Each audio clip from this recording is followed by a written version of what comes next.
दृश्यमात्मेक रूपम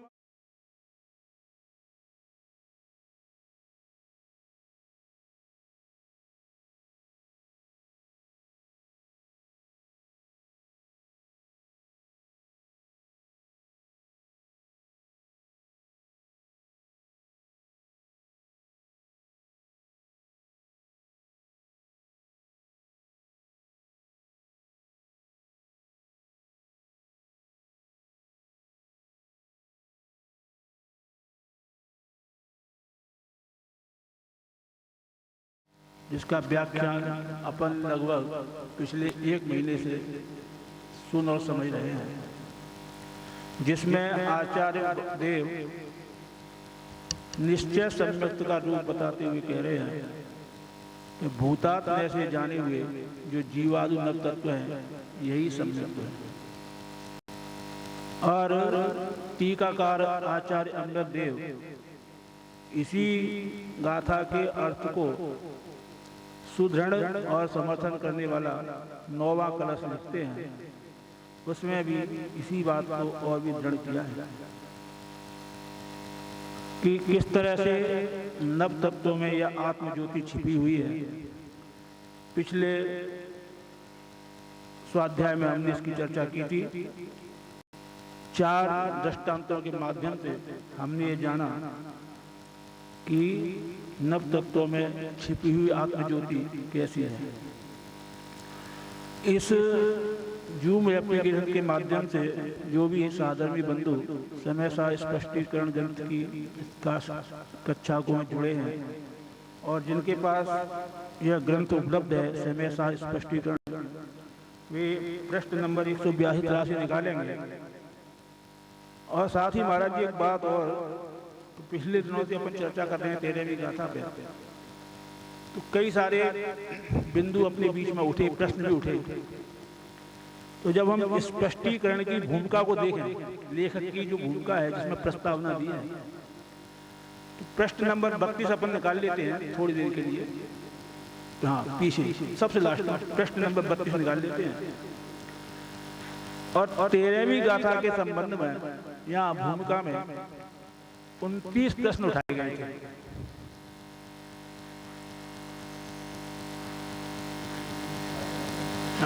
ये ना 13वीं गाथा में प्रश्न नंबर 32 पे।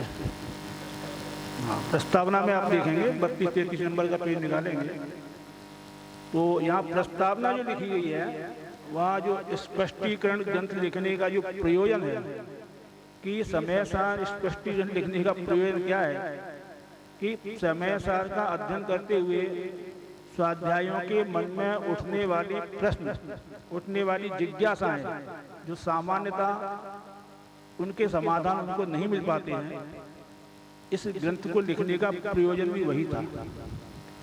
और 13वीं गाथा के संबंध में यहाँ सबसे ज्यादा प्रश्न स्वयं प्रस्तावना में और स्पष्टीकरण ग्रंथ के लेखक ने यहाँ पे उठाए हैं। एक बार उन प्रश्नों को अपन देख लेते हैं। उत्तर तो इस गाथा में लगभग आपने देख ही लिए हैं। प्रश्न क्या थे जो जिज्ञासुओं के मन में जिज्ञासा आ सकती हैं, तो यहाँ पे स्पष्ट देखने होगी। तो गाथा नंबर 13 में बहुत कुछ है। पेज नंबर 33 को ऊपर देखेंगे। हाँ, गाथा 13 में बहुत कुछ है जो नहीं लिखा जा सकता। हम उन सभी को ध्यान में रखते हुए स्पष्टीकरण में उठाए गए प्रश्नों में से कुछ प्रश्न लिखते हैं जिनका समाधान गाथा 13 में किया है। वे कुछ प्रश्न निम्न प्रकार हैं। हम सुनते आ रहे हैं कि सम्यक दर्शन का विषय नव तत्वों अर्थात पर्यायों में पर्यायों से भिन्न ध्रुव शुद्धात्मा है, और आपने नव तत्व कहे सो कैसे। दूसरा प्रश्न में उठाया कि आपके अनुसार सम्यक दर्शन का विषय क्या। मिल गया बेटा पेज? नहीं, एक ही किताब हो तो वैसा अलग हो ही नहीं सकता। प्रश्न जिसमें 2 बार 33 नंबर है पेज, इसमें पीछे निकालना है 33। जो अपन छंद पढ़ देते उससे पीछे, जो अपन छंद पढ़ देते ना अभी उससे पीछे 33।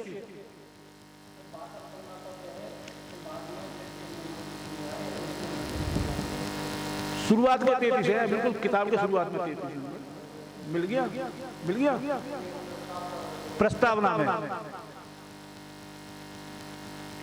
ये इसलिए जरूरी है कि हमारे प्रश्नों के उत्तर हमें मिल तो गए, लेकिन हमारे प्रश्न अभी भी कुछ ऐसे रह गए हैं जो हमारे ख्याल में नहीं है लेकिन ग्रंथकार के ख्याल में थे। मिल गया?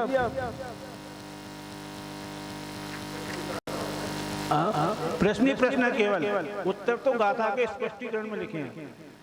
तो यहाँ पे कुल 28-29 प्रश्न उन्होंने उठाए थे। 28 के बाद 31 दिया, 2 देंगे। हाँ, तो कहने का तात्पर्य है कि 13वीं गाथा बहुत महत्वपूर्ण गाथा है और स्वयं लेखक ने इसमें 28 प्रश्न उठाए हैं और वो 2800 प्रश्न ऐसे हैं कि जिससे जिज्ञासुओं की जिज्ञासा का समाधान मिल जाता है और इन प्रश्नों के आधार पर इस गाथा को समझने में और भी आसानी होती है ना। तो पहला ही प्रश्न था कि हम सुनते आ रहे हैं कि सम्यक दर्शन का विषय नव तत्वों से भिन्न ध्रुव शुद्धात्मा है और आपने नव तत्व कहे, सो कैसे? दूसरा है आपके अनुसार सम्यक दर्शन का विषय क्या? तीसरा प्रश्न है तत्वार्थ सिद्धांत सम्यक दर्शन का सच्चा लक्षण कैसे? ये सब बता दिए थे। अब इसमें नीचे और देखना प्रश्न, तो शुद्ध न्याय के 21 नंबर पर देखना, शुद्ध न्याय के विषयभूत आत्मा का अनुभव कैसा? अनुभव में रसास्वादन कैसा होता है? ऐसे स्वानुभव के स्वाद को पाने की विधि क्या है? स्वानुभव आनंद रूप होने का कारण क्या? सविकल्प निर्विकल्प में विशेषता क्या और वह आनंद कैसा? ऐसा अनुभव होने पर कौन से विकल्प नहीं? ऐसा अनुभव किसको होता है? और प्रश्न 28, आत्मानुभव चौथे गुणस्थान में होता है, ऐसे कथन पंडितों के हैं, इसलिए दिगंबर जैन समाज पर एक वर्ग ऐसा नहीं मानता। वह सप्तम गुणस्थान में ही आत्मानुभूति अर्थात शुद्धोपयोग मानता है, क्योंकि चौथे गुणस्थान में शुद्धोपयोग है। ऐसा कथन आचार्यों का नहीं है। क्या आपके ज्ञान में ऐसा कोई कथन आचार्यों का भी है? और प्रश्न 31, यहाँ कथन भी पंडित जी का है। अब आप आचार्य देव का ऐसा कथन बताओ कि जिसमें स्पष्ट हो जाए कि चौथे गुणस्थान में भी शुद्धोपयोग होता है। तो इस और इन सभी स्पष्टीकरण में ये 31 प्रश्नों को उत्तर दिए हैं। अब कोई उसमें से निकालना पड़ेगा, है ना। तो यहाँ पे दिया था कि नव तत्वों में छिपी हुई आत्म ज्योति को देखना, ठीक है ना। अब कोई शब्द से एक अर्थ को निकालेगा अथवा भाव में से अर्थ को निकालेगा, ये आपको समझना, इसी की व्याख्या अपनी कर दी थी। अब यहाँ पे बताया उपयोग लक्षण से क्या तात्पर्य है। प्रश्न नंबर 183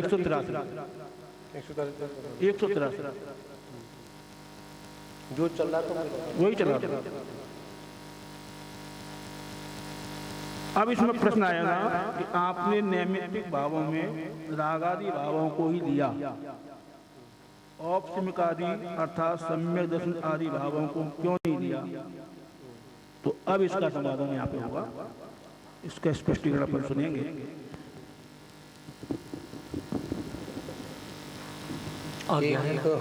एक बात भैया, इसमें अभी आपने जो 31 प्रश्न दिए उन्होंने जो भी दिए, और जो अपना बहुत सारा 1 महीने से ऊपर समथिंग हो गया यही प्रसंग चलता है, और बीच में अनेक प्रकार के प्रश्न भी उठते हैं। चौथे गुणस्थान में है या नहीं है, आत्मानुभूति है, शुद्धि, बहुत सारी बातें उठती हैं। इन गुणस्थानों को एक समय के लिए विराम करता है, ठीक। और अपन सिद्धांत की बात करेंगे। तो सिद्धांत की बात में यही है, कल भी इस पे आया था, जब भी तत्व का निर्णय होगा तो निश्चय से होगा, और जब भी तीर्थ का निर्वाण होगा तो व्यवहार से होगा। हम लोग क्या करते हैं, कि जो हमारे सामने जो विसंगतियाँ कभी कभी आ जाती हैं, हम कभी उसमें उलझ जाते हैं। ये पंडितों का है, मूलराजों का है, आचार प्रमाण दिखाओ, ये दिखाओ, अनेक सारे प्रश्न सामने आते हैं। तो यहाँ पर एक सीधी और सरल भाषा में अपन ये कहें कि इन सारी चीज़ों को अगर अपन निरपेक्ष होकर देखें, सिद्धांत की बात देखें, जब भी आपको सम्यक दर्शन होगा, जब भी आपको तत्व ज्ञान होगा या तत्व सिद्धांत होगा, तो वो शुद्ध से ही होगा, अशुद्ध से नहीं होगा। हाँ, अब यहाँ पर अशुद्ध की भी दो कैटेगरी भाषण लगा दी, व्यवहार दो भेद कर दिए, एक शुभ एक अशुभ। ठीक है, तो अशुभ को तो आचार भगवान शुरू से ही त्याज्य बता रहे हैं। अब रही शुभ की बात, शुभ भी आगे चलकर छूटेगा, पर अभी की भूमिका में, वहां तक की भूमिका में बहुत बड़े वो हमारे लिए उपकारी है। शास्त्र में पंडित जी का है। आवाज खोल थोड़ा सा, महाराज जी की आवाज स्पीकर लगाओ। हाँ महाराज जी नमस्ते। हाँ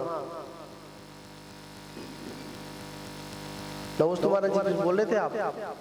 हाँ जी बोल रहा था। हाँ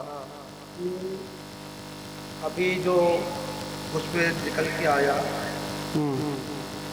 कि साधु क्या जो है साधु में सात्विक गोष्ठान से बताते हैं और पंडित लोग हैं जो आया। ये शब्द जो है आचार्य को मुख्यता दी जाएगी कि पंडितों को दी जाएगी? नहीं, यहाँ पर एक बात है महाराज जी, यहाँ पर आचार्य और पंडित की मुख्यता की बात नहीं है, यहाँ तो मात्र एक सर्वज्ञ की वाणी की मुख्यता की बात है। हाँ ठीक है पप्पू भैया, यहाँ पर ना आचार्यों की बात की मुख्यता है, ना विद्वानों की मुख्यता है, यहाँ तो एक सिद्धांत की मुख्यता की बात है, सर्वज्ञ की मुख्यता की बात है, हमारे लिए वो मुख्यता है। अब हम आपसे एक बात कहें कि जिस दिन आप लोगों ने शिखरजी बनाने का मानस बनाया, उस दिन यथार्थ में देखा जाए तो शिखरजी का निश्चय हुआ नहीं हुआ। शिखरजी हमारे ज्ञान में आई नहीं आई, तभी तो हमने उसको किया। अब ना टिकट हाथ में है। महाराज जी, हाँ जी, मैं ये नहीं कह रहा, मैंने जी कहा हाँ कि जो साधु के और पंडितों की जो बात आई इस व्यक्ति में अभी स्पष्टीकरण कि साधु इस बात को कहते हैं, इस बात को कहते हैं, जो प्रश्न किया है का उठिए, तो ये बात तो उचित नहीं है ना? नहीं उचित की नहीं मान यहाँ पर ये उचित ये कहते सुनो महाराज जी, यहाँ पर ये कहते हैं नहीं आप मेरी बात सुनिए। दो ज्ञानियों के सुनो, दो ज्ञानियों का ये विषय है, तो ये सही है कि ये सही है? पंडित और साधु को उसमें जो नाम लिख दिया, क्योंकि ये तो आपने सुना है कि दो आचार्यों का मत ऐसे ऐसे है कि सब इच्छा है, उन आचार्यों को छोड़ देते हैं और दोनों के आचार को हम मांगते हुए, उनका सम्मान करते हुए और उनके बचोड़ते हैं, उनका विषय भाई हमें पता। परंतु जहाँ पंडित और साधु की जब बात आ रही है तो ये तो जवाब की बात है। नहीं एक मिनट बात सुनिए, आप मेरी साधु के प्रश्न चिन्ह लगाया जा रहा है ना? देखिए नहीं प्रश्न चिन्ह नहीं है, यहाँ पर आपको प्रश्न समझना है बेटा, यहाँ पर प्रश्न समझना है। यहाँ पर किसी साधु पर या किसी पर उंगली नहीं है। यहाँ पर मानता कि मेरे प्रश्न में जो बहुत जिज्ञासु हैं, यहाँ पर नेमीचंद जी बैठे हुए हैं, बालाजी, अनेक लोग बैठे हुए हैं इसमें सभा में, और आप भी उपस्थित है। अब यहाँ पर एक ही प्रश्न आ जाए, हमारे मन में आ जाए, किसी के मन में आ जाए, महाराज जी आप कुछ कहते हो और विद्वान वर्ग अलग कहता है, तो यहाँ पर किसी की शंका का समाधान किया गया। यहाँ पर ना विद्वान पर कोई प्रश्न, ना विद्वान पर क्वेश्चन मार्क है और ना साधु पर क्वेश्चन मार्क है। यहाँ तो हमारी जो अंदर से खुद एक प्रश्न उठा है, आखिर में यथार्थ क्या है। तो दोनों लोग मिलकर, पंडित जी विद्वान भी मिलकर और साधु भी मिलकर उसका निर्णय करें आखिर में यथार्थ क्या है। हाँ हाँ, तो यहाँ पर बड़ा सुंदर एक बात यही है, अब यहाँ पर बात चल रही है कि बात आती है कि शुद्धोपयोग की बात आती है। वो पुस्तक का है अमृत कलश, जब बेटा लेके आओ माता जी से लेके अमृत कलश दे दो समय साथ, ठीक है, स्टोर जहाँ भी रखा है, जो देखो वहाँ निकलवाऊंगा। तो उसमें मैं तो एक बात कहूँगा, समझने वाली बात है, यहाँ पर सम्यक दर्शन की बात है और अपन यथार्थ में सम्यक दर्शन है क्या उसको जाने अपन। तो आचार्य भगवत कहते हैं यथार्थ में सम्यक दर्शन ये है कि इन सारी बातों में उलझना उलझते हुए अपने शुद्ध चैतन्य को देखो, उस पर श्रद्धान करो, उसको प्राप्ति का अनुसरण करो, उपाय करो, वही तुम्हारे लिए तब आपका दर्शन मूलो धम्मो सूत्र बनेगा। उसी के आधार से आगे मोक्ष मार्ग भी बनेगा। उसी के हमारी नींव क्या मानते हैं, हम क्या समझ रहे हैं, हमने थोड़ी सी ऊपर से मिट्टी हटा दी, नींव खुद गई नहीं खुदी, थोड़ा बहुत गड़बड़ा जो कंकड़ थे वो निकल गई, नींव खुद गई नहीं खुदी। नींव तब खुदेगी कि जब नींव की अनुसार काम करेंगे अपन। तो आचार्य कहते हैं, मानते हैं, इसको भद्र प्रणाम कहते हैं कि भगवान जलेंद्र की पूजा करना, अर्चना करना ये कोई बड़ा काम नहीं है। ये काम तो देखा देखी मिथ्या दृष्टि भी करता है। क्या आप उसको सम्यक दृष्टि मान लेंगे? आप नहीं मानेंगे। सम्यक दृष्टि तब माना जाएगा यथार्थ में देवशास्त्र गुरु के माध्यम से। मेरा आवाज कम करो। क्या देवशास्त्र गुरु के माध्यम से अपनी आत्मा को श्रद्धान पूर्वक अनुसरण करें। महाराज जी, चतुर्थ गुण स्थान वाले की ये स्थिति है कि उसके पास में बाहर में ऐसा कोई पैरामीटर्स नहीं है कि जिसे अन्य लोग उसे देख करके सम्यक दृष्टि मान ही रहे। बिल्कुल। इसीलिए ये स्वानुभव माने अनुभव गोचर बात है, माने अध्यात्म की जितनी कथन है वो अनुभव गोचर है, उसी को अध्यात्म कहते हैं। करणानुयोग का विषय सूक्ष्म है, लेकिन जो है अध्यात्म का विषय सूक्ष्म होते हुए भी अनुभव गोचर है, उसके अनुभव गोचर है।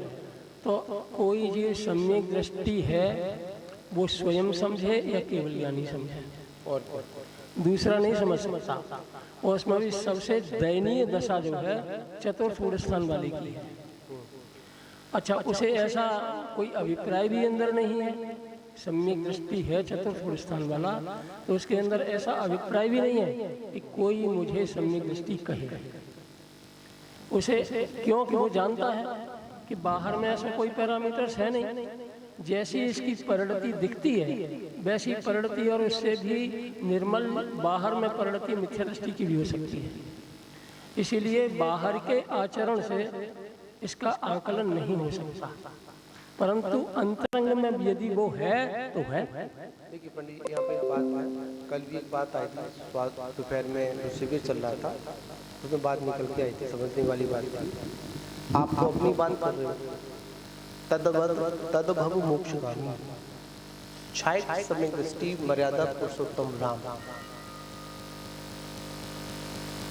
ऐसी स्थिति एक सामान्य व्यक्ति की नहीं होगी जैसे उनकी हुई, जो सीता की वियोग पर और लक्ष्मण की वियोग निधन पर हुई। ऐसी एक सामान्य व्यक्ति की भी स्थिति नहीं होगी। यही तो हम कहना चाह रहे हैं। अगर हम उस क्रियाकलाप को अगर देखकर ये कह दें कि रामचंद्र जी उस अवस्था में मिथ्या दृष्टि थे, क्रिया कैसी दिख रही है, मिथ्या दृष्टि क्रिया दिख रही है, तो वहां पर कोई थर्मामीटर नहीं है। तद्वत मोक्षगामी, और यहाँ पर उनके लिए उसी भव से मोक्ष छायक समय दृष्टि के लिए जब चौथे गुण स्थान की व्यवस्था ऐसी बता दी, उनकी भी स्थिति ऐसी हो जाती है, हम कैसे भी व्यवस्था अपनी बना सकते हैं। हमारे पास तो देखा जाए तो उपशम हो तो बहुत बड़ी बात है, कुछ भी वहां पर कुछ भी नहीं होता। हम क्षय की बात बहुत दूर करें, हम करे भी हो सकता है कि अभी हमको वही नहीं हो, हम लगे हो मार्ग में। अनेकों उदाहरण है ऐसे महाराज, बहुत उदाहरण है। ये सारी चक्रवर्ती का चक्र चलाना बाहुबली पर, बिल्कुल बिल्कुल, हाँ, चक्रवर्ती को पांडवों का जुआ खेलना, ये सारे उदाहरण ऐसे हैं कि जो हमें ये तय कर दिखाते हैं इनके समय से होगा ही नहीं। हाँ, तो यहाँ पर सर्वमोक्षगामी। तो यहाँ पर देखो पंडित जी एक बात है, यहाँ पर विषय क्या होता है, हम लोग कभी कभी क्या करते हैं, कभी एकदम व्यवहार को लेकर बैठ जाते हैं, तो कभी हम लोग निश्चय को लेकर बैठ जाते हैं, पकड़े बैठ जाते हैं। तो यही हमारे लिए स्थिति थोड़ी वैसी बन जाती है। और यथार्थ में देखा जाए, मैंने अनेक ग्रंथों को पढ़ा, मैंने भी, आपने पढ़े होंगे, तो आचार्य हमेशा दोनों तरह की बात करते हैं, पर दोनों नेव की बात करते हैं, व्यवहार की बात भी करते हैं और निश्चय की बात भी करते हैं। मैं कल क्लास ले रहा था तो उसमें आया था चिदानंद शुद्धात्मनि, मतलब शब्द आया था, अमृत प्लस में था कि अगर इस संसार में कोई नित्य है, तुम्हारा अपनी आत्मा ही नित्य है। अब बताओ वो विषय किसका है? निश्चय कथन है। अब बताओ क्या अब उसमें आता है आत्म शरणम, मतलब आत्मा ही मेरी शरण है। अब बताओ ये निश्चय कथन है या व्यवहार कथन है? ठीक है ना? तो यहाँ पर ये विषय ऐसा है कि जब तक ये जीव, वही चल रहा है इसमें, वही स्वाद चल रहा है इसमें। हाँ, मेरी आत्मा शरण है, मेरी आत्मा शरण है।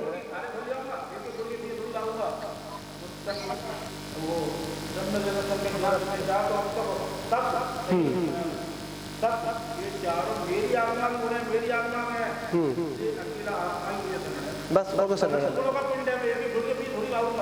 बात यहाँ पर एक बात समझ में आती है, कोई प्रश्न बार बार उठता है कि इतना सारा हम कर रहे हैं, आप भी स्वाध्याय कर रहे हैं, हम भी तपस्या कर रहे हैं, भूख प्यास आदि सब सहन कर रहे हैं, सर्दी गर्मी सब कुछ सहन कर रहे हैं, वेदना है वो भी शांति में सहन कर क्यों रहे हैं? ये क्वेश्चन जब तक नहीं उठेगा, जब तक हमको शोध नहीं होगा। मतलब एक विषय सुबह आया था, मैं परिक्रमा लगा रहा था, सुंदर आया था, पर वस्तुओं से बोध तो हो सकता है,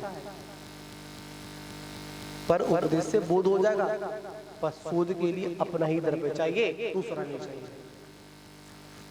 अगर हम उसको ही पकड़ कर बैठ जाएं तो आचार्य यहाँ पर स्पष्ट में भी मतलब निकलने में शुद्ध सम्यक का वर्णन आया था इसमें। माता जी तो नहीं है, विषय था, हमने उसको पहले ही कहा भी था, आपने समझा होगा, उसमें सम्यक के बारे में आया था। ये था मतलब उन्होंने उसको वैसा बताया था, मतलब विषय था यहाँ पर ये रसोदोपयोग, यहाँ पर था सम्यक दृष्टि ग्रस्तों की, किसके? अब पूरा पढ़ लेते हैं इसमें। स्वयं संबंधिनी स्वानुवानुभूति स्वात्मोपलब्धि स्वरूपाचरण शुद्धोपयोग सूत्र है इसमें, ठीक है। शब्दों का अध्यात्म से सर्वत्र उपयोग है तथा इन सब का अविनाभाव सम्यक्ति के साथ है, अतः इसका प्रारंभ चतुर्थ गुण स्थान से होता है। स्पष्ट हो गया? ठीक होता है, बिल्कुल। उसके बाद में तथापि संयम भाव के साथ, किसके साथ? संयम भाव के साथ ये सब गुण अपनी चरमोत्तम उत्कृष्ट अवस्था को प्राप्त करते हैं।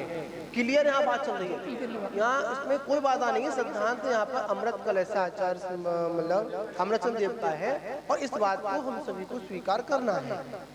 उत्कृष्टता का होगी तो संयम का साथ लगेगा। बिल्कुल बिल्कुल बिल्कुल। हाँ, देखिए पंडित जी, यहाँ पर अपन उसको विशुद्ध लब्धि बोलना, लब्धि के 5 आती है, विशुद्ध लब्धि बोलते ना, आती है। तो एक बात है, जब तक विशुद्धि नहीं होगी, जब तक शुद्धि नहीं होगी, आप अपनी वस्तु को देख लेंगे? देख ही नहीं पाएंगे। तो यहाँ पर यह जब हमको सम्यक दर्शन की बात चल रही है, मानते हैं कि उत्कृष्ट अवस्था कब प्राप्त होगी? कि जब उसके साथ संयम जुड़ जाएगा। मानते हैं नाव तैयार है, नाव में बैठ गए, बैठने से काम नहीं चलेगा। संयम के उसमें वो क्या लगे होते हैं, दो क्या होते हैं पंडित? पथवार। जब तक उनको नहीं चलाएंगे, जब तक मंजिल नहीं मिलेगी। बैठ गए तो मुझे लगी क्या? तो आचार्य यहाँ कह रहे हैं उसके साथ में अगर आपको संयम का साथ मिल जाएगा तो आचार्य कहते हैं सोने में सुहागा।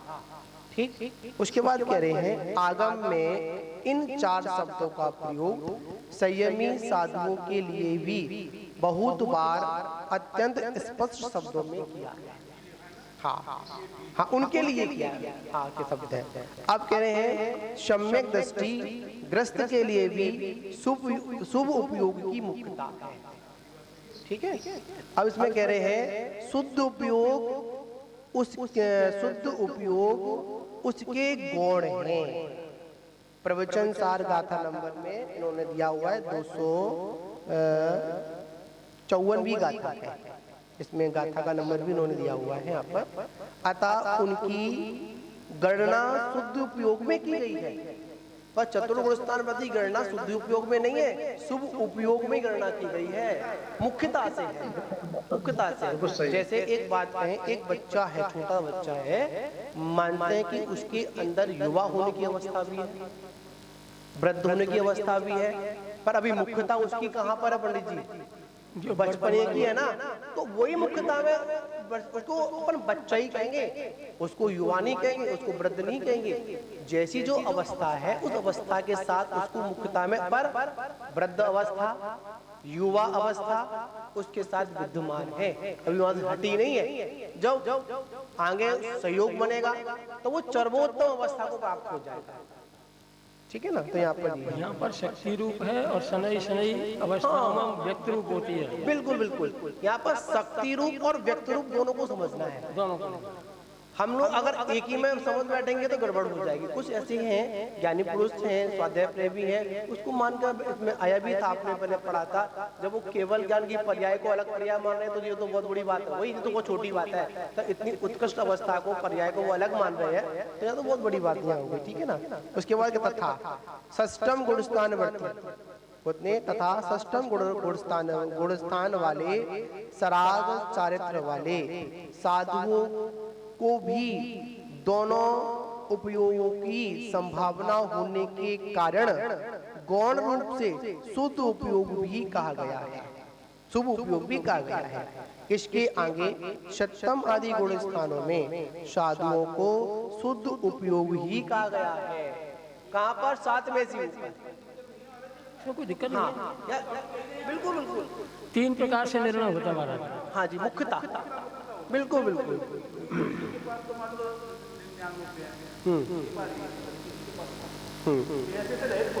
हाँ, पैसा बिल्कुल बिल्कुल समझ रहा हूँ।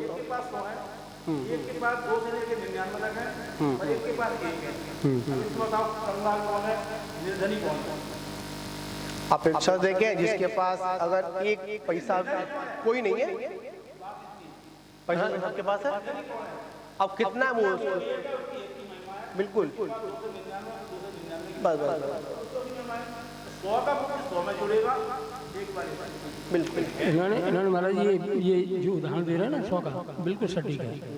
निर्णय 3 तरीके से होता है और 3 अनुयोगों से निर्णय पक्का होता है।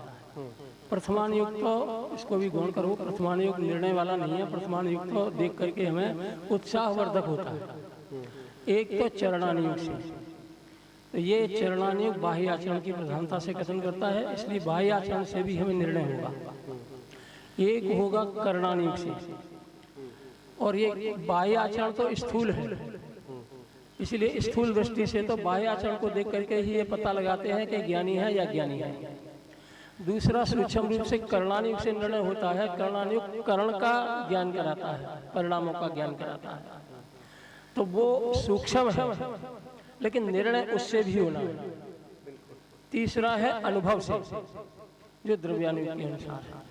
तो ये 3 अनुयोग हमें निर्णय की श्रेणी तक ले जाते हैं, निर्णय तक ले जाते हैं।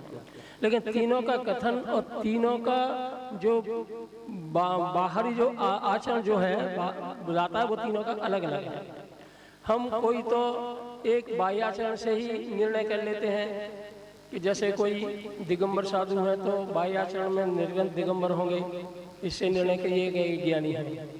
किसी को हमने तत्व चर्चा करते हुए देखा तो ये ज्ञानी है, तो ये दोनों में सूक्ष्म और स्थूल दृष्टि से ये ज्ञान का निर्णय हुआ, परंतु स्वानुभव भी एक चीज है जिससे निर्णय होगा। जब तक वो अनुभव में चीज नहीं आएगी, सम्यक दर्शन का लक्षण इसमें नव तत्वों में छिपी हुई आत्मज्योति लिखा है। तो नौ तत्वों में छिपी हुई जो आत्मज्योति है, उस आत्मज्योति का नाम उन्होंने सामान्य तौर पर उपयोगी लिखा है कि ये उपयोग है, ये ही आत्मज्योति है। और इस आत्मज्योति को परद्रव्यों से भिन्न, उनके गुणों से भिन्न और उस परद्रव्यों के निमित्त से होने वाले अपने विकारों से भिन्न, तीन प्रकार से भिन्नता दिखाई है। तो ये अपने विकारों से भिन्न दिखाई है, तो अपने विकार जो है राग द्वेष मोह आदि परिणाम है, इनसे भिन्न दिखाने की बात कही है। इसका कोई अर्थ ये ना लेना कि ये जो सम्यक दर्शन आदि हैं ये भी तो अपने परिणाम हैं, इनसे भिन्न है, इनसे भिन्न की बात नहीं की आचार्य ने। यद्यपि राग द्वेष की भांति सम्यक दर्शन सम्यक ज्ञान भी पर्याय तत्व है।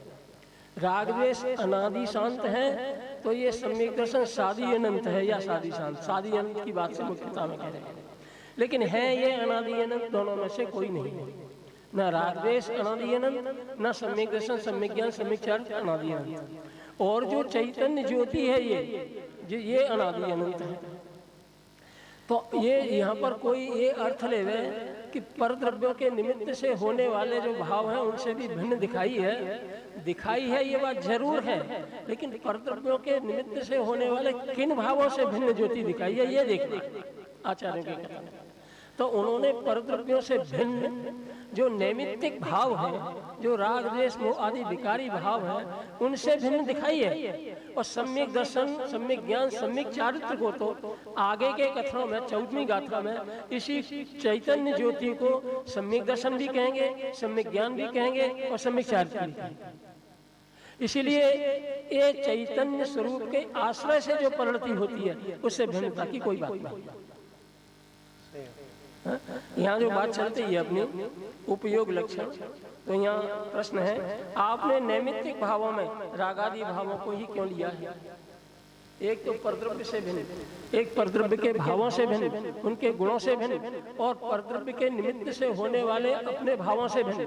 तो अपने भावों से भिन्न में रागादि को क्यों लिया, सम्यक दर्शन आदि पर्यायों को क्यों नहीं लिया? इसके समाधान के संदर्भ में चर्चा आगे चलती है। प्रश्न है, आपने नैमित्तिक भावों में रागादि भावों को ही लिया, औपशमिक अर्थात सम्यक दर्शन आदि भावों को क्यों नहीं लिया? ये भी तो नैमित्तिक भाव हैं। एक पुस्तक इन्हीं लेखन ने केवल ज्ञान स्वभाव लिखी है, और एक द्रव्य दृष्टि क्या है इस संदर्भ में भी एक पुस्तक लिखी है। वहाँ पारिणामिक भाव को दिखाने के लिए, जो पारिणामिक भाव क्या है उसको दिखाने के लिए कहा है कि चार भावों से जब हम आत्मा को देखते हैं तो आत्म स्वरूप दिखाई नहीं देता। माने छाये भाव में भी आत्म स्वरूप दिखाई नहीं देता, उपशम भाव में भी आत्म स्वरूप दिखाई नहीं देता। इसीलिए इन चार भावों से भी निरपेक्ष होकर के आत्म स्वरूप को देखने की बात करते हैं। एक और तो ये कथन है। दूसरी ओर पंडित टोडरमल जी मोक्ष मार्ग भाषा में कहते हैं कि जिसे तुम छायोपस्मिक भाव कहते हो वो स्वभाव का अंश है।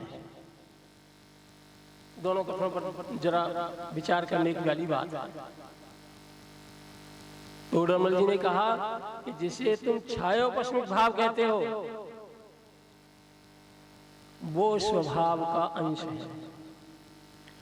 और जब चार भावों की बात करते हो, माने छायक भाव भी की बात करते हो, तो ये कहते हैं कि छायक भाव को देखने से स्वभाव नहीं दिखेगा।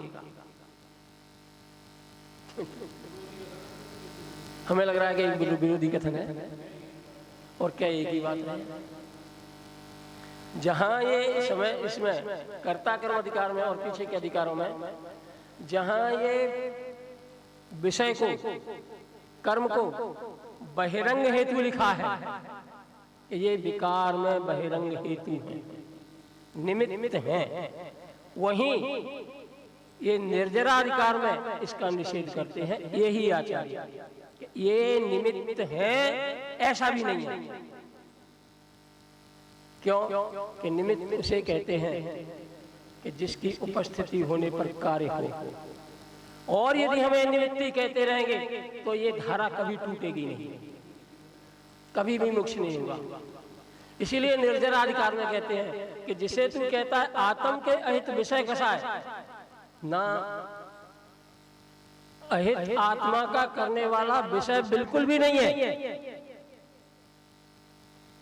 और दौलत राम जी ने लिखा है विषय कसाय। अब दोनों कथन है आपके सामने। एक कहता है कि आत्मा का अहित करने वाले विषय और कसाय दोनों हैं, और जो निर्जराधिकार की प्रकाश में हम देखेंगे तो लिखते हैं कि आत्मा का अहित करने वाला विषय बिल्कुल भी नहीं है, अकेली कसाय है। वो निषेध कर दिया। तो ये कथन तो विषय के अनुसार से होते हैं।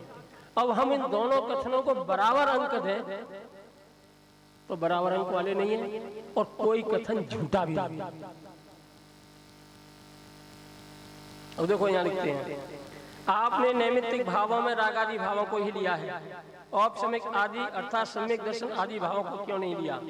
समाधान, इसी कलश की टीका में परम अध्यात्म तरंगिणी में विविक्तम के अर्थ में द्रव्य भाव मलाद भिन्नम, अर्थात द्रव्य भाव मल से भिन्न है आत्मज्योति अर्थात उपयोग,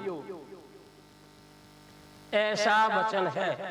पर्यायों से भिन्न है ऐसा कहीं नहीं। और छठवीं गाथा में भी यही लिखा है। इस ज्ञायक भाव को द्रव्य कर्म, भाव कर्म, लोक कर्म, इन तीन कर्मों से रहित दिखाया है। वहां द्रव्य कर्म धवल ग्रंथ में द्रव्य कर्म की बात कहते हैं तो वो बहुत द्रव्य कर्म को मैल कहते हैं, और जब मैल की बात करते हैं तो जैसे शरीर पर पसीना आ जाता है ये भी मैल है। आंखों में घ्राण में जो मैल बहता है, पसीने में धूल जम जाती है, ये भी मैल है। ये स्थूल है, सबको दिखने वाला है।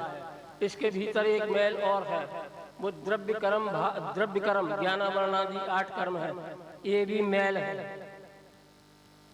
इसके बाद और अंदर की बात आती है कि राग द्वेष मोह आदि ये भी मैल है।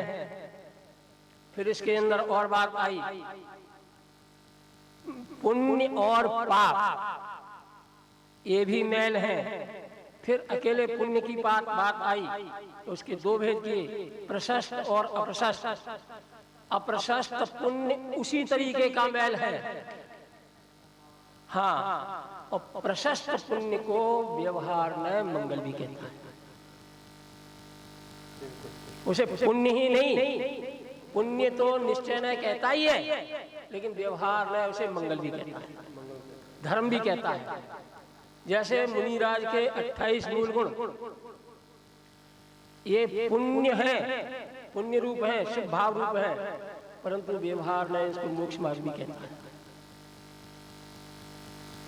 परंतु इस पर दृष्टि देखनी है कि व्यवहार ने कहता है क्यों और वास्तव में है क्या। ये हमारी दृष्टि में भेद ज्ञान निरंतर जागृत करना चाहिए। यदि हम इसे महाव्रतों को 28 मूल गुणों को शुद्धोपयोग की भांति मानेंगे तो कभी भी आगे नहीं बढ़ पाएंगे। जब मुनिराज शुद्धोपयोग श्रेणी में चढ़ते हैं तो महाव्रत छूट जाते हैं। केवल जो चैतन्य स्वरूप आत्मा है उसी का अवलंबन रहता है, महाव्रत नहीं रहते। महाव्रतों का गुणस्थान तो 6वां और 7वां ही है, बल्कि 6वां ही है एक तरीके से आलम्बन रूप से, 7वां भी उपचार से कहें। लेकिन आगे के गुणस्थानों में जिस व्यवहार को जिस सम्यक दर्शन के 8 अंग, सम्यक ज्ञान के 8 अंग, सम्यक चारित्र के 13 भेद, 29 प्रकार से जो अर्घ चढ़ाया था, वे 29 भेद ऊपर के गुणस्थान में पता नहीं जाने कहां चले गए। जिन्हें मोक्ष मार्ग कहा था, मोक्ष मार्ग ही मार्ग पर चला गया आगे, लेकिन ये जहां थे वहीं के वहीं रह गए। इसका अर्थ ये हुआ, ये व्यवहार में केवल जहां इनकी सत्ता है वहीं तक इनको मोक्ष मार्ग कहता है, आगे के लिए मोक्ष मार्ग ही नहीं है। ये मील की पत्थर की तरह से है कि मील का पत्थर निर्देश देता है कि आपकी स्थिति यहाँ पर है, पत्थर मील का आगे नहीं बढ़ता, मार्गी ही आगे मार्ग पर बढ़ता है। देखो क्या कहते हैं फिर, द्रव्य भाव मन से भिन्न आत्मज्योति, ऐसा वचन है, पर्यायों से भिन्न नहीं। इसीलिए यह सम्यक दर्शन, सम्यक ज्ञान, सम्यक चारित्र, केवल ज्ञान आदि पर्यायों से भिन्न ये आत्मज्योति है, ये अर्थ नहीं लेना है। दूसरा बोल, राग आदि भावों के होने में मोह कर्म का उदय निमित्त है। हाँ, देखो अभी मैंने इसका निषेध भी किया था आगे निर्जर अधिकार के लिए, यहाँ समर्थन कर रहे हैं कि रागादि भावों के होने में मोह कर्म का उदय निमित्त है, परंतु सम्यक दर्शन आदि के होने से तो मोह कर्म का अभाव होता है।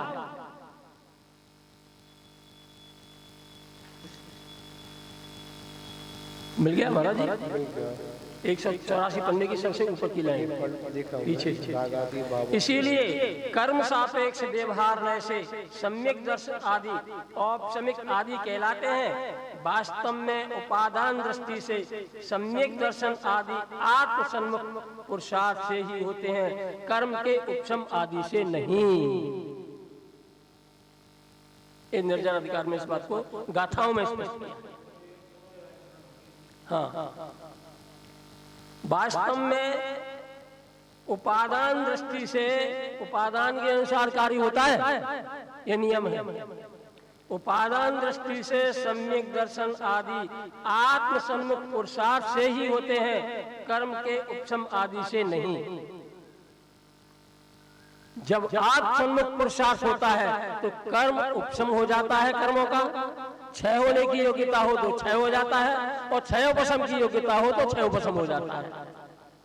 लेकिन आत्मा का पुरुषार्थ इसमें उपादान हेतु है, और कारण उपादान के अनुसार होता है। निमित्त तो बहिरंग हेतु उसका नियामक उसकी प्रास्थिति को दिखाता है कि ये स्थिति है। यदि कर्म के उपशम आदि से ही सम्यक दर्शन आदि होते हों तब तो पुरुषार्थ निरर्थक हुआ, परंतु आत्मा का पुरुषार्थ कभी निरर्थक नहीं होता, सार्थक ही होता है। बड़ी में महत्वपूर्ण बात इसमें है, अगर हमने कर्म के उपशम से ही सम्यक दर्शन मान लिया तो उपशम की मतलब क्या है? खत्म होना आगे। तो जब यह जीव आत्म पुरुषार्थ करता है, आत्मा की ओर सन्मुख होता है, तो उस समय ऑटोमेटिक कर्म के उपशम वाली हो जाती है। महाराज जी, कर्म तो हमें दिखाई भी नहीं देते, हम करेंगे तो उन्हें उपशम करें कैसे? करेंगे। बात यहाँ पर यही है, बात यहाँ पर यही है कि बाहर अगर बारिश हो रही है तो बारिश को बंद करने में हम सामर्थ्यवान नहीं है, पर हाँ इतनी सामर्थ्य है कि हम अपनी सुरक्षा कर सकते हैं। छाता लगा लें या अंदर बैठ, ये हमारे में सामर्थ्य। एक कले तो पुरुषार्थ ही महाराज जी यही है,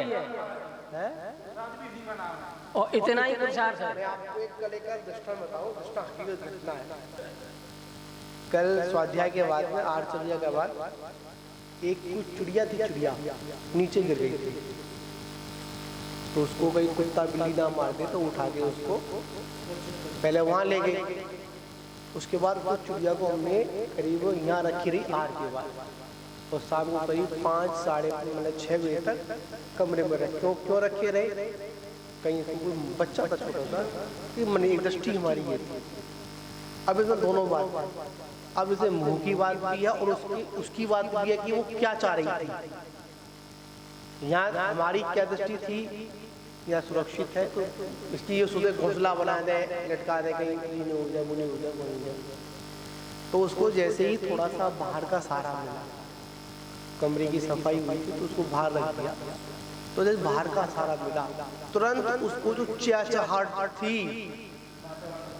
जो यहाँ गिरने पर रखने पर गिर रही थी, जैसे ही बाहर की अपनी जाति की चहचहाहट सुनी, बल आ गया उसमें। बल आ गया, और बल आते ही 2-3 बार उठी गिरी, और तीसरी बार में उड़ गई। इसका नाम पुरुषार्थ है। ठीक है। तो यहाँ पर एक मन में ख्याल भी आया, विकल्प प्रामाणव बैठी मन में ख्याल आया, अब हमारी दृष्टि देखिए, हमको मोह की स्थिति क्या, ये मोह नहीं था कि मुझे कुछ देगी, मोह इतना था। अब यहाँ पर 6 या 7 घंटे का सहयोग हमारा उससे रहा, 6-7 घंटे के सहयोग में हमने तो उससे राग किया, वो तो बिल्कुल राग नहीं किया। अगर राग किया होता जाती नहीं वो, हमने हमारा भी राग क्या था, ये राग था कहीं इसको कोई जीव जंतु ना मार दे। बार बार उड़ने के बाद भी फिर भी निगाह पीछे जा रही थी, कहीं बैठी तो नहीं है, वहां पर कहीं सुरक्षित है नहीं है। तो यहाँ पर यही बात समझने वाली है कि अगर यह जीव अगर स्वयं का पुरुषार्थ करे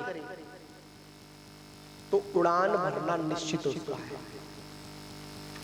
कोई सहारा ले, भाई ये सहारा दे दे, वो सहारा दे दे, ये खिला दे, वो खिला दे, कर्म का उपशम होगा, कर्म का उदय होगा, ये सारी चीजें होगी, चलती रहेंगी, इसमें कोई दिक्कत नहीं है। पर कम से कम हमको अपनी पुरुषार्थ से अपनी हिम्मत नहीं हारना है, और जहां पर हम हिम्मत हार गए वह सारा काम करना पड़ा। तो यहाँ पर यही बता रहे हैं कि आत्मा का पुरुषार्थ कभी भी निरर्थक नहीं होता। चाहे 1 मिनट के लिए अगर आपने आत्मचिंतन किया हो तो समझ लो कि वो आपका 1 मिनट का, 1 समय का जो आत्मचिंतन है वो आगे चलकर आपको केवल ज्ञान अवश्य प्राप्त कराएगा। दूसरा और पढ़ते हैं। अब कहते हैं तीसरे में कि मोह के उपशम आदि निमित्त तो हैं, ये क्वेश्चन मार्क लगाया है, तो है कि जनरली ये तो बीच में आ जाता है।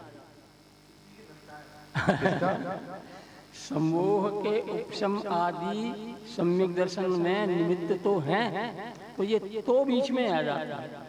तो ये तो किंतु परंतु ये मार्ग में बहुत रुकावट डालता है। अब कथन तो दोनों तरफ से होते हैं, निमित्त की ओर से भी होते हैं, उपादान की ओर से भी होते हैं।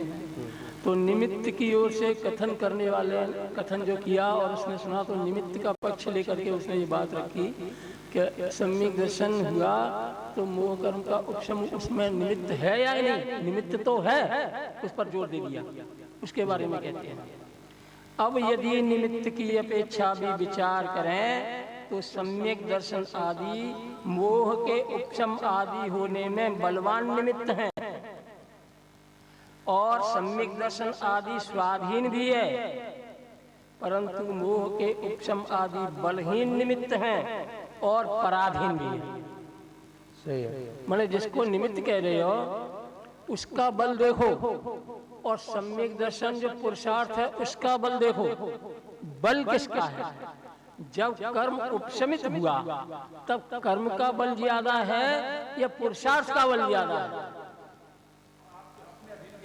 और आपके अधीन क्या है? उपशम करना अधीन है या पुरुषार्थ करना अधीन है? पुरुषार्थ अधीन है। बात यहाँ पर ये आ गई कि हम बाहर की व्यवस्थाओं में ना उलझते हुए अपने को सुरक्षित करें, और अपने को सुरक्षित करेंगे तो ऑटोमेटिक जो बाहरी जो आवरण है वो हमसे दूर ऑटोमेटिक हो जाएगा। हम एक विषय यह था कि अगर हमारे अंदर ये भी विकल्प है कि मुझे कर्म का उपशम करना है, मुझे ज्ञान करना है, मुझे ये करना है, मुझे ऐसा करना है, तो आचार्य के ये भी देख लिए विकल्प है। सहजता में रहोगे, संभले रहोगे तो ऑटोमेटिक ये सारे कार्य हो जाएंगे। इसके विकल्प कहते हैं ना, हाँ, इसको दूसरी भाषा में हम उतावलापन भी कहते हैं। हाँ, उतावलापन भी, क्योंकि जल्दी करो जल्दी करो। विकल्प ये 8वें जो 9वें क्लास में विकल्प के बारे में, संकल्प और विकल्प के बारे में बात आएगी। तो लेकिन जिसको हम मात्र यहाँ विकल्प कहते हैं अपनी भाषा में और अपनी अवस्था में जिसे विकल्प कहते हैं, शास्त्रीय भाषा में और अध्यात्म भाषा में उसका नाम उतावलापन है। सो विकल्प तो नष्ट नहीं होंगे, उतावलापन नष्ट होगा। उतावलापन नहीं करना है अपने को। हाँ, आपका अभिप्राय मैं समझ रहा हूँ, मैं समझ रहा हूँ आपका अभिप्राय विकल्प से उतावलापन नहीं है, मैं समझ रहा हूँ। लेकिन ये जब पुरुषार्थ जागृत होता है तो उसमें बल किस ओर का था, मतलब दृष्टि किस ओर जाती है। जैसे अपनी वर्तमान पर्याय में ही जो प्रकट ज्ञान है, अब इस प्रकट ज्ञान को हम ज्ञान देखें या मति ज्ञान देखें? ज्ञान देखें, बस काम हो जाएगा, इससे काम हो जाएगा।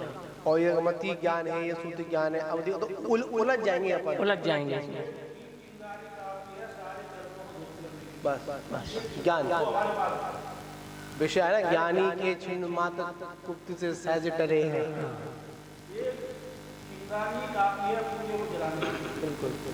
बस इतनी सी बात है कि हम प्रकट ज्ञान के पर्याय में ज्ञानावाणी कर्म का क्षयोपशम है, मति ज्ञानावाणी कर्म का क्षयोपशम है, श्रुत ज्ञानावाणी कर्म का क्षयोपशम है। वर्तमान में हमारे पास दो ज्ञानों की व्यवस्था शास्त्रों के अनुसार है और दोनों क्षयोपशम है। अब हमारा पुरुषार्थ आत्मा की ओर ढले तो क्या से ढले? हम इसको ज्ञान मात्र देखें या क्षयोपशम ज्ञान देखें, इंद्रिय ज्ञान देखें, निमित्त और विषय का ज्ञान देखें, या मति ज्ञान देखें, या श्रुत ज्ञान देखें? क्या देखें कि हमको परमार्थ प्रकट हो जाए? जबकि इस ज्ञान के ये सारे नाम हैं। मति ज्ञान भी इसी का नाम है, श्रुत ज्ञान भी इसी का नाम है, इंद्रिय ज्ञान भी इसी का नाम है, ज्ञेयों का ज्ञान भी इसी का नाम है, क्षयोपशम ज्ञान भी इसी का नाम है। इन सारे नामों के भीतर हम ज्ञान को किस रूप से देखें कि परमार्थ बना प्रकट हो जाए? ज्ञान रूप में देखो, सारे काम हो जाएंगे। और इन रूप में देखें तो कि इन रूप में आचार्यों ने लिखा है, इसकी विशेषताएं लिखी हैं, विशेषताओं को भी देखो। ऐसा नहीं कि विशेषताओं को नहीं देखोगे, विशेषताओं को भी देखो, लेकिन विशेषताओं में अटको मत। विशेषता को स्वीकार करते हुए विशेषता को गौण कर सामान्य का लक्ष्य, वही लक्ष्य स्वरूप है और वो है ज्ञान। इसी को केवल ज्ञान कहते हैं, इसी को एक ज्ञान कहते हैं, इसी को शुद्ध ज्ञान कहते हैं, अचल ज्ञान, अटल ज्ञान, नित्य ज्ञान, ध्रुव ज्ञान, अनादि अनंत ज्ञान, सहज ज्ञान, पता नहीं कितने नाम है। बात यहाँ पर यह है कि जब आपका लक्ष्य अगर आपकी लक्ष्य की ओर केंद्रित है तो बीच में जो अटकाने वाले भी है ना, वो भी आपको रोक नहीं पाएंगे। फिर वो रोकेंगे नहीं, रोकेंगे नहीं, और रोके तो वो रुकेगा नहीं। जैसे आज के विषय में देखा, गाड़ियों में जो टैग लग जाते हैं, फास्ट टैग लगते हैं, बताते हैं लगा हुआ है, अगर अकाउंट से कनेक्ट है तो कोई नहीं रोकेगा, रोकेगा ही नहीं, सीधे निकल जाओ। रही, और अगर अकाउंट से कनेक्ट नहीं है तो डबल फाइन दे, है ना।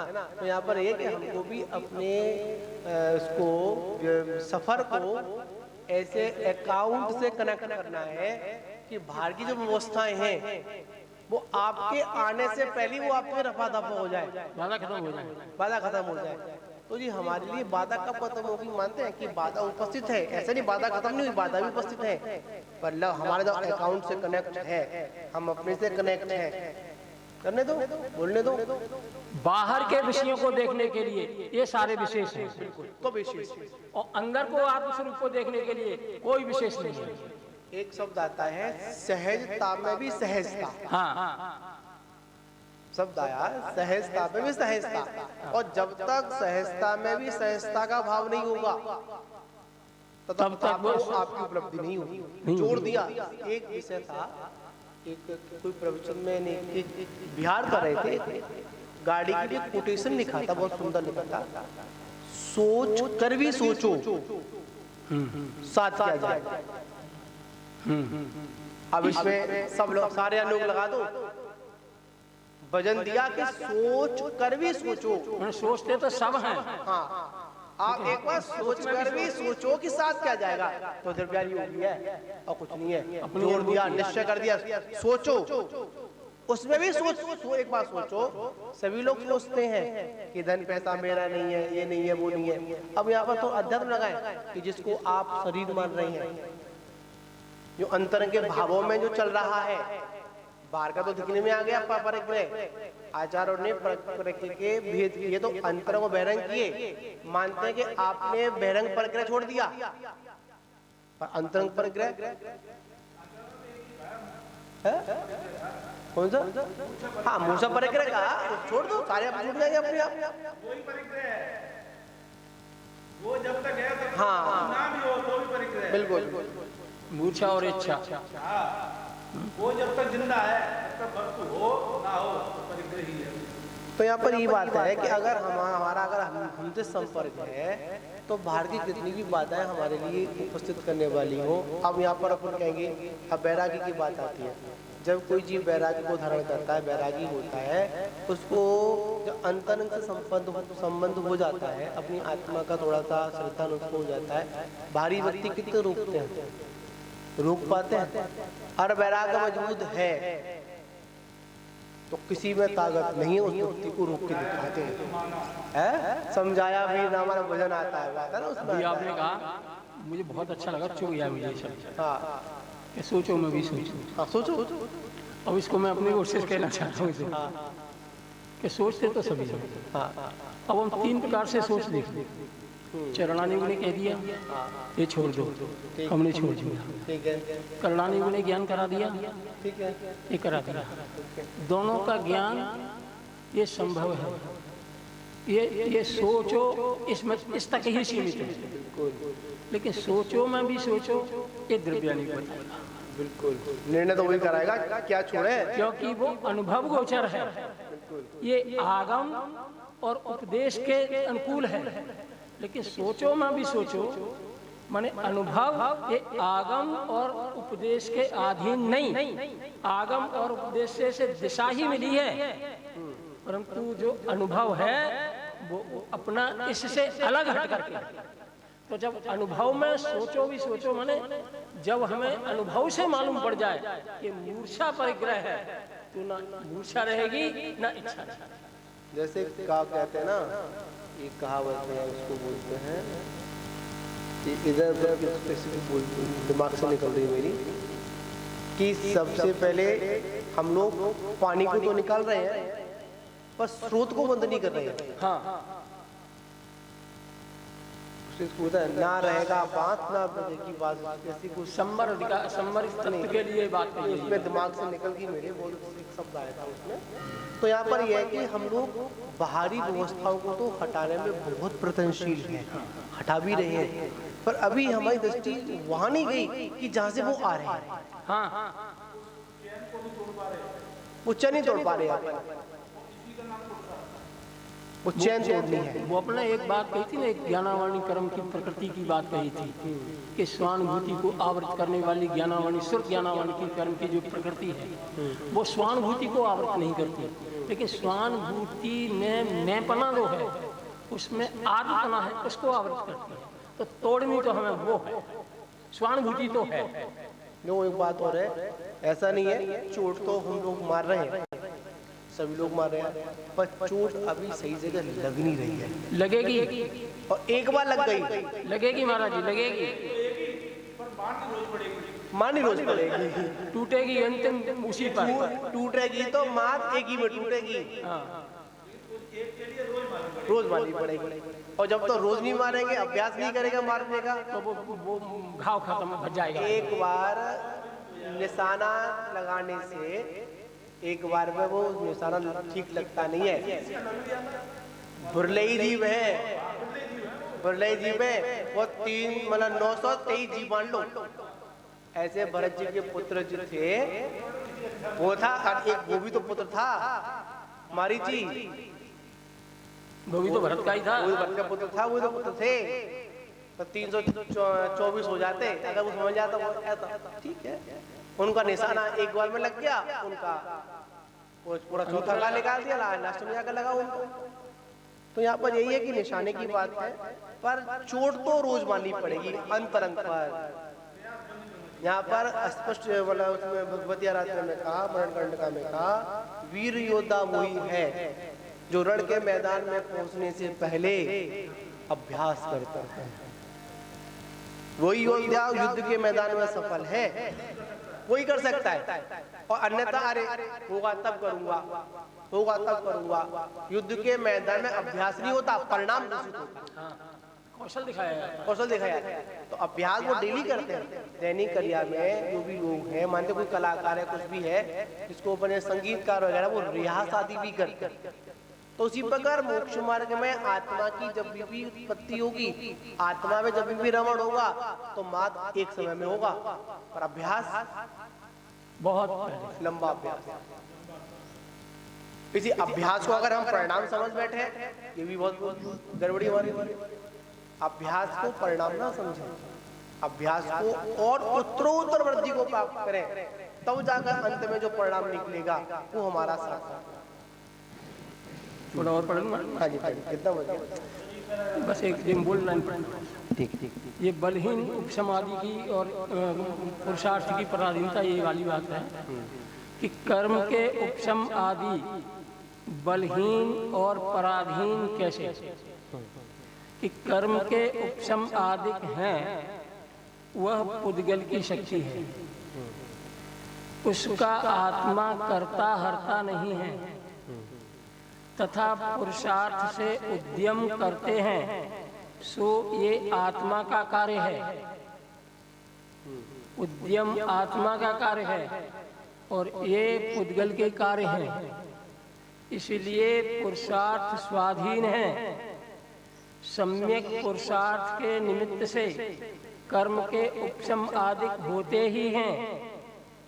अतः मोह के उपशम आदि होने में सम्यक दर्शन आदि बलवान निमित्त हैं। इसलिए आत्मा को पुरुषार्थ से उद्यम करने का उपदेश देती है। बिल्कुल। ये मोक्ष प्रकाशक में 309 पन्ने पर टूडमल जी ने लिखा। देखिए, जब हमने अपनी आत्मा को प्राप्ति का पुरुषार्थ किया, तो बाकी की व्यवस्थाएं अपने आप सुलझ जाएगी।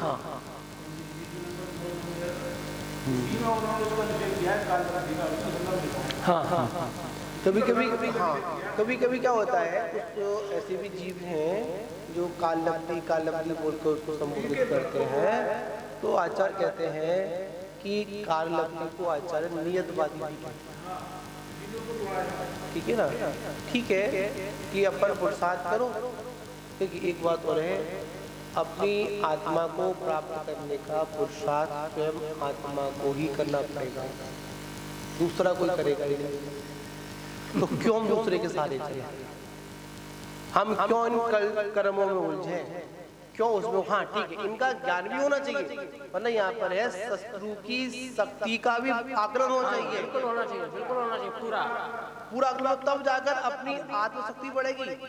अगर अपने शत्रु को अपने से कमजोर समझ लिया तो हमारा पुरुषार्थ कमजोर हो जाएगा।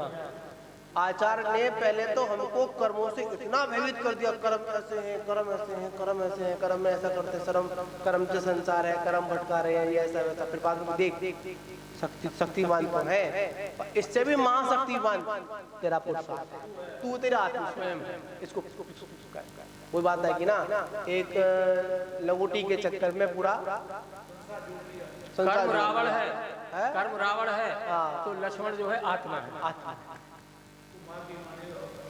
कितना भी विद्याधारी हो, कितनी भी शक्ति उसके पास हो, पर मरेगा तो किससे? नारायण ही मारेगा। और जब पुराण में पढ़ते हैं ना, तो रावण का कथन जो है 500 पन्ने में हो, तो रावण का कथन होगा 400 पन्नों में। बिल्कुल। और लक्ष्मण का कथन होगा 4 लाइन में या 4 पन्ने में। तो पंडित सीधी सी बात है।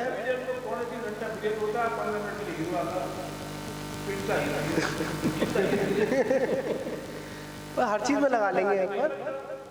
यथार्थ में यही है, सत्य को बोलने के लिए 4 शब्द काफी है। और एक कोटेशन था, मैंने पढ़ने में आया था, झूठ को बोलने के लिए झूठ को याद भी रखना पड़ता है। आया था उसमें, अरे क्या कह दिया, और सत्य के लिए याद ही नहीं करना, वो तो सत्य। ऐसा है। मैंने क्या बोला? भला 1000 झूठ को मतलब बोलने के एक झूठ भी बोला ना तो उसको याद रखना, मतलब कौन सा झूठ कब बोला था उसको याद रखना पड़ेगा, वरना पकड़ जाएगा झूठ उसका। महाराज जी तो है आत्मा की यहाँ बात है, यहाँ पर विषय उठा था अपना, किसी को अपन प्रश्न उठा था, ये प्रश्न हम सबका भी उठ सकता है। मुनियों का कथन ऐसा है, नहीं आचार्य कथन ऐसा है, आचार्य कथन था, आचार्य कथन ऐसा है, विद्वान का कथन ऐसे है, तो इन दोनों कथनों को मिलाकर एक ही बात निकलती है, अगर हम वस्तु का निर्णय करेंगे तो निश्चय से करेंगे, और महाराज जी। अगर तीर्थ का निर्णय करेंगे तो व्यवहार से करेंगे। तो इन दोनों चीजों में मुख्यता क्या रही? मुख्यता रही वस्तु तत्व, और उसको कुछ नहीं रहा, उसको समझना है, भूल निकालनी है अपनी, जो हमारी अरे महाराज जी। भूल है। और एक बात उसमें आ रही थी, पर वस्तुओं से बोध की प्राप्ति हो सकती है, सोच की प्राप्ति स्वयं से, स्वयं तो स्वयं करना पड़े, समीक्षा आपको खुद करनी पड़ेगी, कहाँ पर क्या हुआ कैसे हुआ, तो ठीक रहेंगे। चलिए विराम करते हैं, बोले महावीर भगवान की जय।